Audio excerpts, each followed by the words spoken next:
ఎటువంటి జీవితానైనా దేవుడు మార్చగలడు, నమ్ముతున్నారా? ఎటువంటి పరిస్థితినైనా దేవుడు మార్చగలిగిన దేవుడు. ఈరోజు మీ బిడ్డలు నా మాట వినట్లేదేమో, నా మాట వినట్లేదని అంటున్నారేమో. చేజారిపోయారండి. ఇంక ఎవరి తరం కాదు, నా భర్తని మార్చడం ఎవరి తరం కాదు, నా బిడ్డని మార్చడం ఎవరి తరం. పరిశుద్ధాత్ముడు ఒకసారి దర్శిస్తే ప్రతి జీవితము మార్చబడుతుంది. Don't underestimate the power of the holy spirit.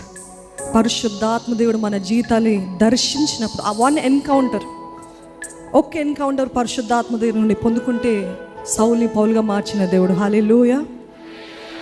ఎటువంటి జీవితం ఆగిపోయిన పరిస్థితుల్లో ఉన్నప్పటికీ, ఇంకా చేత కాదు, ఇంకా అవ్వదు అనుకున్న పరిస్థితుల్లో ఉన్నప్పటికీ కూడా నా దేవుడు జరిగిస్తాడని నమ్ముతూ స్తుతిస్తారా?